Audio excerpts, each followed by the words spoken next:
Bien, vamos todos a la carta de Juan, entonces, primera de Juan, vamos a cubrir ahora del pasaje capítulo 4, del 1 al 6. Capítulo 4, 1 al 6. Vamos a hablar en cuanto a la prueba de espíritus, y este título podría ser algo raro cuando lo vemos así, como que a qué se refiere eso de probar los espíritus, ¿verdad? Entonces, vamos a ir como versículo por versículo viendo qué es lo que Juan nos está hablando en este pasaje. Recordemos que Juan viene por toda la carta y Juan muchas veces repite cosas que ya ha dicho. Entonces, él ya ha hablado acerca de este tema en el capítulo 2. Entonces, él lo vuelve a retomar en el capítulo 4, el tema de los espíritus, el cual vamos a ver. Pero cada vez va más profundo, es como una espiral que repite, pero cada vez con palabras más profundas, cada vez doctrina más profunda, y esta vez lo retoma el pasaje acerca de los falsos profetas, pero nos habla un poco más acerca de este tema. Entonces, me gustaría leerlo primeramente, primera de Juan 4, del 1 al 6. Dice Juan: amados, no creáis a todo espíritu, sino probad los espíritus si son de Dios, porque muchos falsos profetas han salido por el mundo. En esto conocer el Espíritu de Dios. Todo espíritu que confiesa que Jesucristo ha venido en carne es de Dios. Y todo espíritu que no confiesa que Jesucristo ha venido en carne no es de Dios. Y este es el espíritu del anticristo, el cual vosotros habéis oído que viene y que ahora ya está en el mundo. Hijitos, vosotros sois de Dios y habéis vencido al mundo. Porque mayor es el que está en vosotros que el que está en el mundo. Ellos son del mundo, por eso hablan del mundo, y el mundo los oye. Nosotros somos de Dios. El que conoce a Dios nos oye. El que no es de Dios no nos oye. En esto conocemos el espíritu de verdad y el espíritu de error. Entonces, cuando venimos, la primera pregunta que podemos hacernos es cuando Juan les dice: no creáis a todo espíritu. ¿A qué espíritu se podría estar refiriendo Juan? Entonces, para esto quisiera que vayamos al capítulo 3, versículo 24. Es un versículo antes a esto, y donde Juan nos da la clave de a qué se refiere en cuanto a espíritus. Y él dice: y el que guarda su mandamiento permanece en Dios y Dios en él. Y en esto sabemos que Él permanece en nosotros por el Espíritu que nos ha dado.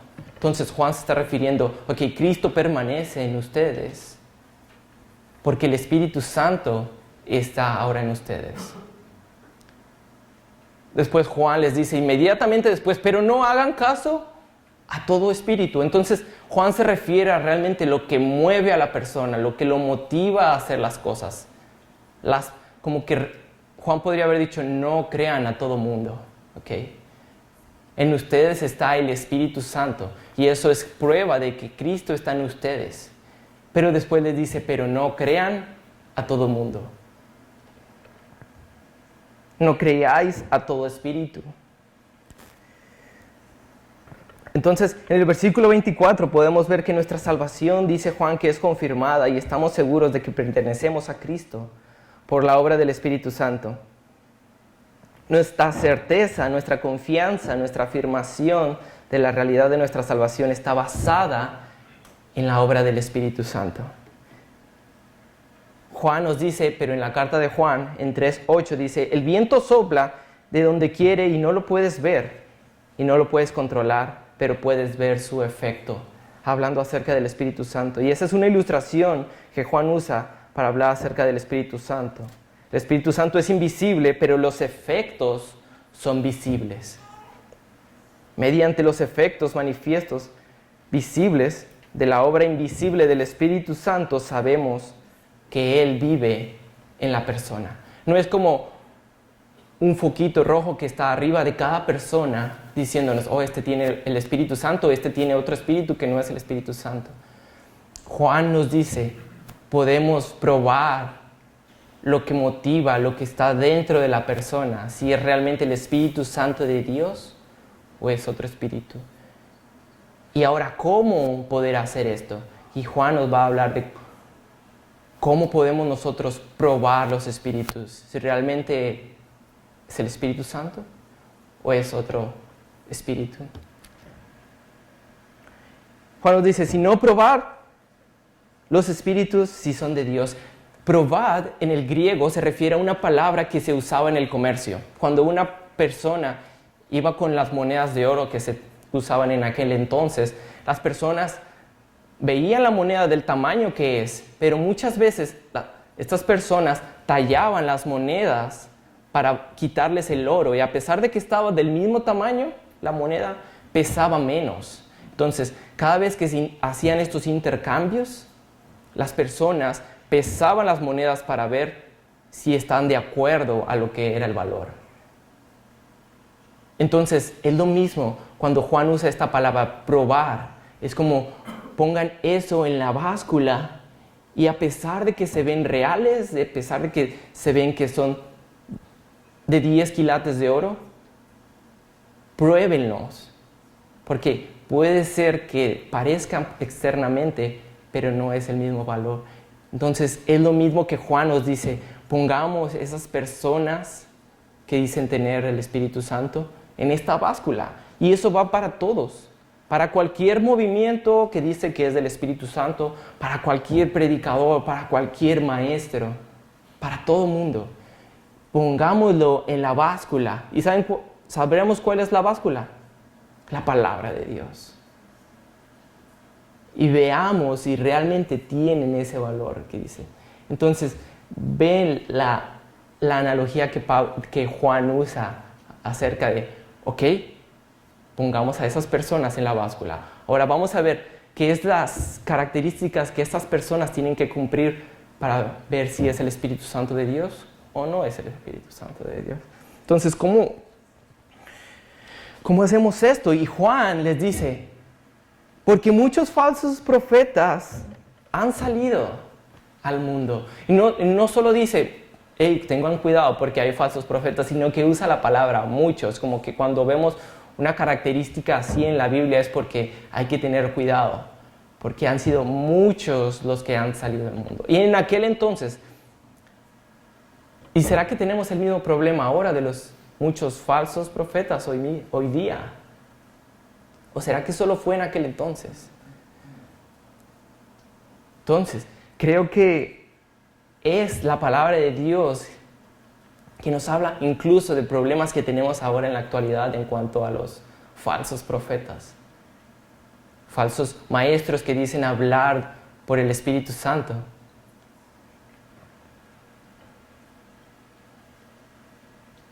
Ahora, hay muchas cosas cuando uno se pone a estudiar, podría haber de hecho alguien un sermón de los mormones, del Testigo de Jehová, y podemos ver que son tan parecidos como que, wow, hasta parecieran que predicamos lo mismo.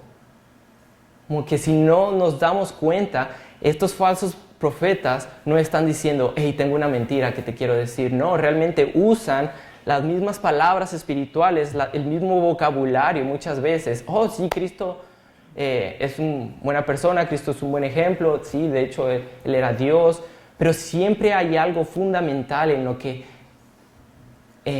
cada religión, incluso ahora, cada secta, difiere en cuanto al cristianismo. Entonces, hay muchos falsos profetas, incluso, para hacerlo peor, no son muy fáciles de distinguir aparentemente. Entonces, Juan es donde les da las pruebas. Entonces, ¿cómo hacer esto? Y él da 3 pruebas. ¿Qué es lo que quisiera ahora compartir con ustedes? 3 pruebas que él pone en la báscula para ver si estos profetas pesan el valor que dicen tener, si es que realmente son el Espíritu Santo de Dios. Y la primera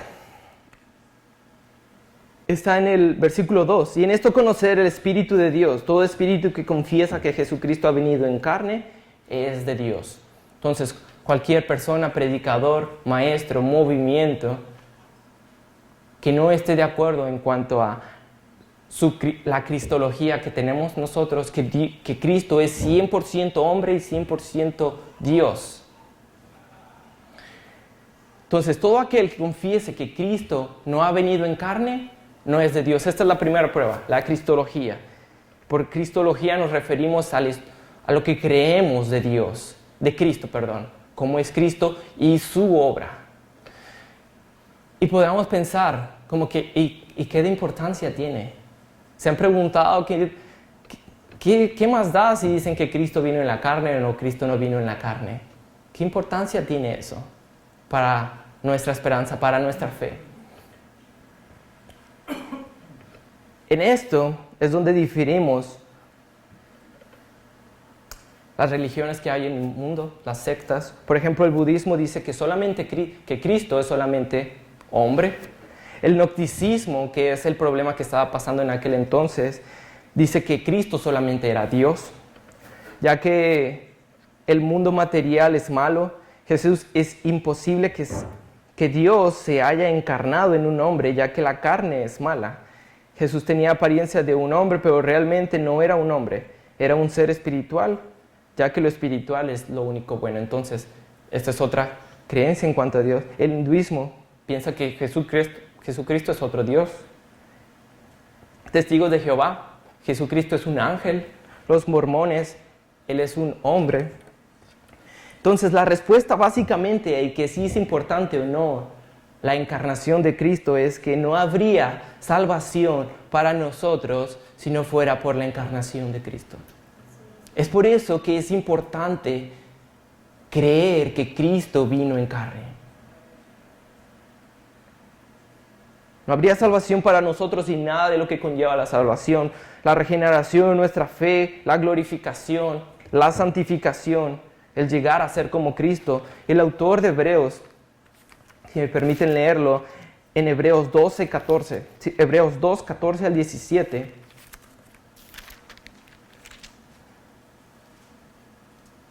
Así que, por cuanto los hijos participaron de carne y sangre, refiriéndose al ser humano, hablando ahora de Cristo, Él también participó de lo mismo, para destruir por medio de la muerte al que tenía el imperio de la muerte, este es al diablo, y librar a todos los que por el temor de la muerte estaban durante toda la vida sujetos a servidumbre. Porque ciertamente no socorrió a los ángeles, sino que socorrió a la descendencia de Abraham, por lo cual debía de ser en todo semejante a sus hermanos, para venir a ser misericordioso y fiel sumo sacerdote en lo que Dios se refiere, para expiar los pecados del pueblo. Entonces, la primera prueba es la cristología que ellos predican, que se predica. Entonces, si se pasa esta prueba, vamos bien. Y hay una historia ahora en cuanto a por qué es importante, la encarnación. Dios creó al hombre, y aquí es donde entra el evangelio. Dios creó al hombre, el hombre pecó. Dios después escoge a un pueblo. Este pueblo no pudo cumplir los estándares que Dios requería para estar con Él. Y todas esas personas, desde Adán y Eva, hemos pecado, hasta nosotros. Entonces, la ira infinita de Dios había estado sobre el hombre desde entonces. Y la encarnación, que literalmente significa en la carne, la encarnación de Cristo, del eterno Hijo de Dios haciéndose carne, haciéndose sin pecado de una mujer virgen y llegando a ser humano. Meditemos en esto un poco. El creador del universo conviviendo con el hombre, aquel que sostiene el universo, fue sostenido por una mujer. Aquel que socorre a toda criatura en el ser humano, en la tierra, tuvo que ser alimentado también. Su experiencia de nacimiento fue como cualquier otro niño. Él experimentó el sed, hambre, cansancio, tentaciones, pero sin pecado. Él fue 100% humano, por lo cual el autor de Hebreos, como como acabamos de leer. Dice que puede ser que nos entiende en todo. Cristo vino y tomó la forma de aquellos de los cuales Él quería rescatar al ser humano. Por ejemplo, hay movimientos que dicen, bueno, Cristo solamente fue un ángel. Si Él hubiera sido ángel, hubiera sido para rescatar a los ángeles. Pero Él tendría que ser semejante a aquellos a los cuales quería alcanzar. Cristo fue encarnado para vivir una vida perfecta, para llegar a ser un ejemplo para nosotros, para vivir una vida perfecta cumpliendo los estándares de Dios, para así poder morir y ser un sacrificio agradable, para aplacar la ira infinita que correspondía a nuestras vidas. Cristo dejó una posición para que nosotros lleguemos a tener una posición que no teníamos delante de Dios. Entonces, hablando de la encarnación, si Cristo no solo hubiera sido Dios, porque creemos que Cristo fue 100% Dios, 100% hombre. Pero si Él solo hubiera sido 100% Dios, no podría haber sido el Salvador que nosotros necesitábamos. Sin la encarnación de Cristo, nuestra salvación del pecado sería imposible. No tendríamos ninguna oportunidad de ser justos delante de Dios y seguiríamos en condenación. No habría resurrección para nosotros, sino una eternidad pagando por lo que merecemos. Entendemos la importancia de la encarnación. Realmente es lo que se había prometido en Génesis, donde Dios dijo, y tu simiente será aplastada por la simiente de la mujer, que le dijo a la serpiente, en la cruz. Entonces, Satanás está intentando ahora, por medio de estos falsos profetas, alejar a las personas de la cruz, diciendo que no hay tal encarnación. Entonces, la primera prueba es la cristología. Lo que se está enseñando te lleva a exaltar a Cristo. Lo que se enseña habla acerca de la verdadera divinidad de Cristo en cuanto a 100% hombre y 100% Dios. Entonces, el Espíritu Santo siempre va a llevar a la persona a exaltar a Cristo. Entonces, si la persona que está predicando, enseñando, no está exaltando a Cristo, no es el Espíritu Santo.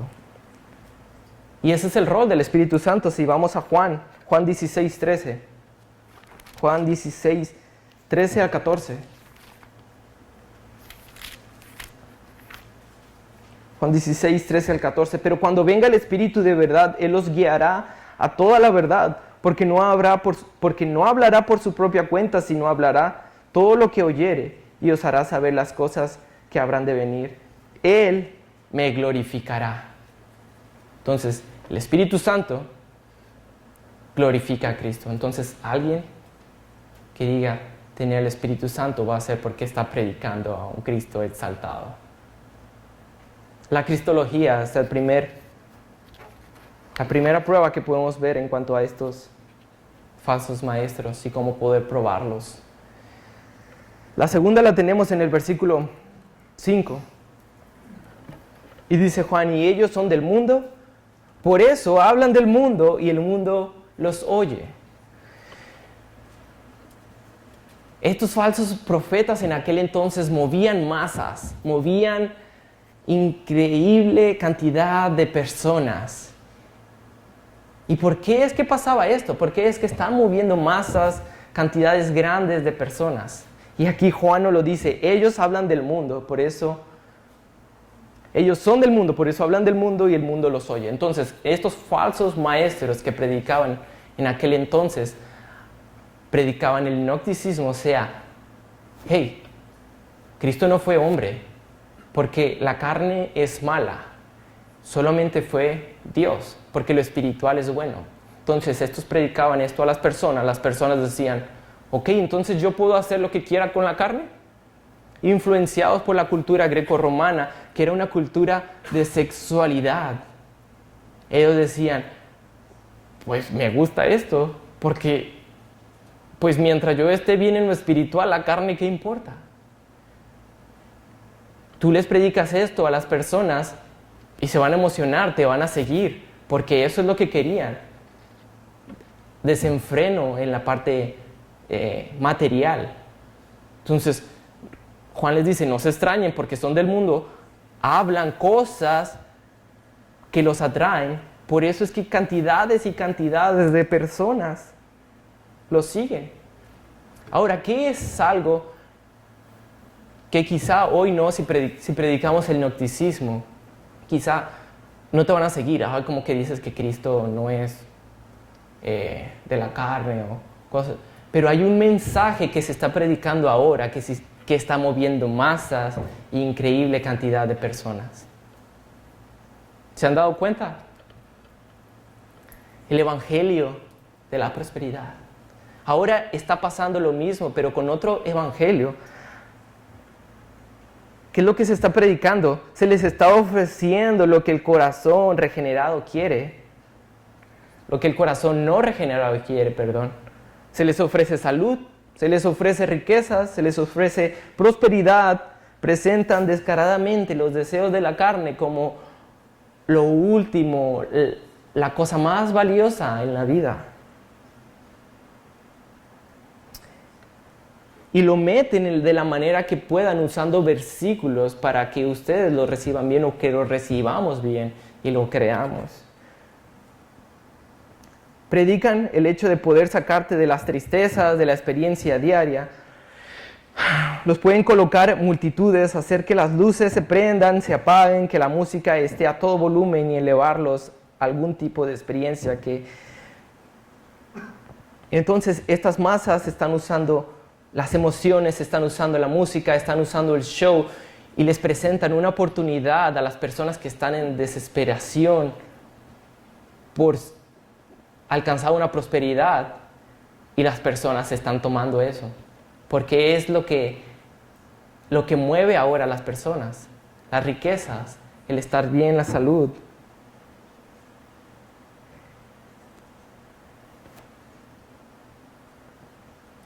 El evangelio de la prosperidad no tiene interés en el evangelio bíblico. Lo único que ofrece es prosperidad financiera, bienestar físico a la gente desesperada, les ofrece comodidades carnales, riquezas terrenales, éxito mundano.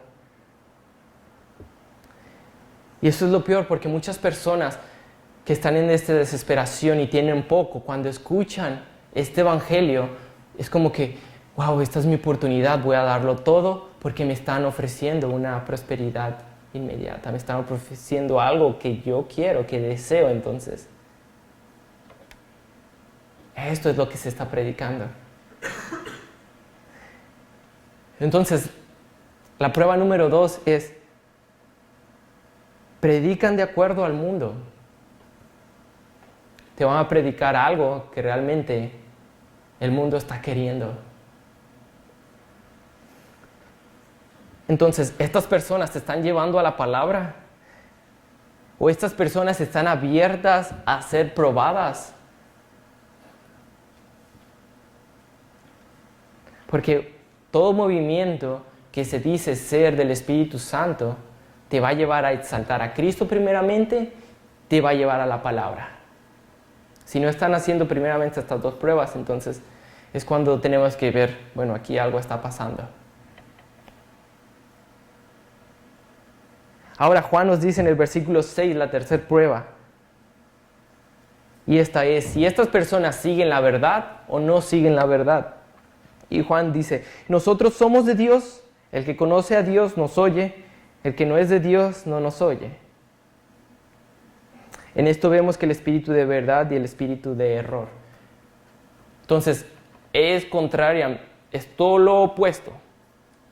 Ellos predicaban este evangelio de que no importa lo que hagas en la carne, solo lo que hagas espiritualmente. Y como no tenían el Espíritu Santo, iban tras ello. Ahora, cuando a estas personas se les predicaba el verdadero evangelio y no escuchaban, dice Juan, bueno, en esto sabemos que ellos no son de nosotros, porque la palabra, la suficiencia de la Escritura y lo que es el evangelio no los motiva a estar reunidos, porque ellos quieren otro evangelio.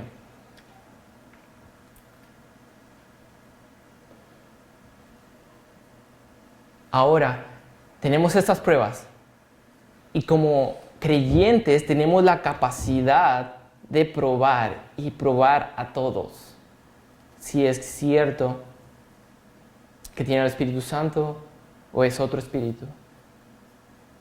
Y estas son las 3 pruebas que quería compartir con ustedes. Primeramente, la cristología, que se cree de Dios, que se cree de Cristo, perdón.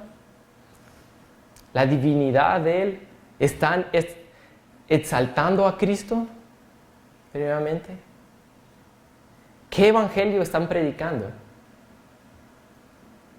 ¿Te están llevando a las Escrituras o a la emoción? Y la tercera es, ¿realmente la palabra es suficiente para ellos o para estas personas? Ahora quisiera que notemos el versículo 4, porque ese versículo es realmente muy importante y dice Juan, hijitos, vosotros sois de Dios y los habéis vencido, porque mayor es el que está en vosotros que el que está en el mundo. Entonces, al final, nuestra paz, nuestra esperanza no descansa en el hecho de que nosotros hacemos la obra. Y él dice, ustedes ya los han vencido, porque mayor es el que está en ustedes que el que está en el mundo. Y si vamos al versículo 24 que leímos, es el Espíritu Santo que muestra que Cristo está en ustedes. Y como cantamos hace rato, ya no hay condenación para el creyente, ya no hay más, sino que lo que leemos en Romanos 8, sino que Pablo dice que ustedes son más que vencedores en Cristo. Entonces, al final, nosotros tenemos que tener la responsabilidad, como dice Pedro, y estén preparados para dar razón de la esperanza, como que prepararnos, leer nuestra palabra. Pero el Espíritu Santo no va a dejar a los hijos de Dios sin protección en cuanto a estos falsos profetas. Entonces, Él es nuestro escudo.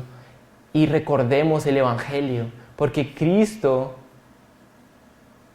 se descubrió y fue a la cruz a morir por nuestros pecados para que nosotros estuviéramos protegidos ahora. Usted está protegido porque tiene al Espíritu Santo. Ahora, hay muchas pruebas que hemos visto durante la carta de Juan en cuanto a somos, no somos, porque no hay en medio. El Espíritu Santo lleva a un arrepentimiento también en cuanto al pecado, a una convicción en cuanto a qué es la persona de Cristo. Entonces, cada prueba, a pesar de que la podemos hacer a otras personas que paran a predicar, también es una prueba para nosotros mismos. Mi vida exalta a Cristo.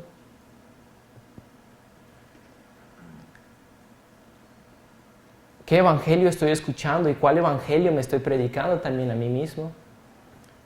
Creo en la suficiencia de la palabra. El Espíritu Santo me está dando esa necesidad de ir a orar y estar a los pies de Cristo.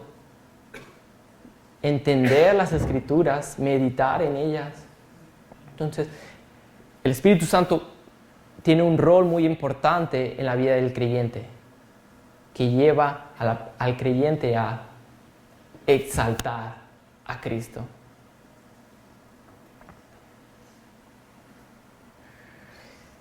Pero mayor es el que está en vosotros que el que está en el mundo. Todo don que viene de Dios fue gracias a la obra de la cruz. Empezando por el Espíritu Santo que ahora tenemos, que estamos protegidos. Entonces, esto es algo que quería compartir con ustedes esta tarde, que realmente podemos identificar a estas personas no porque compramos un libro en una librería cristiana quiere decir que este tiene el mensaje de la verdad. No porque hablan alguna verdad en cuanto a Cristo quiere decir que todo es verdad en cuanto al movimiento. Jonathan Edwards, en su tiempo, él se dio cuenta de esto, porque en su tiempo de Jonathan Edwards hubo muchos avivamientos. Y él se preguntó, ¿realmente estos avivamientos que están habiendo son obra del Espíritu Santo o son causa de emocionalismo y mentiras y un evangelio no bíblico? Y él, estudiando la carta de Juan, el capítulo 4, del 1 al 6, presentó 3 pruebas para estos grandes movimientos que se hacían. Ok, si este movimiento está cumpliendo con estas pruebas, es el Espíritu Santo. Si no, no es el Espíritu Santo. Entonces, estas son las pruebas. Glorifica ese movimiento, esa persona, ese predicador, maestro, a Cristo. Te lleva a las Escrituras. Predica el evangelio de la verdad.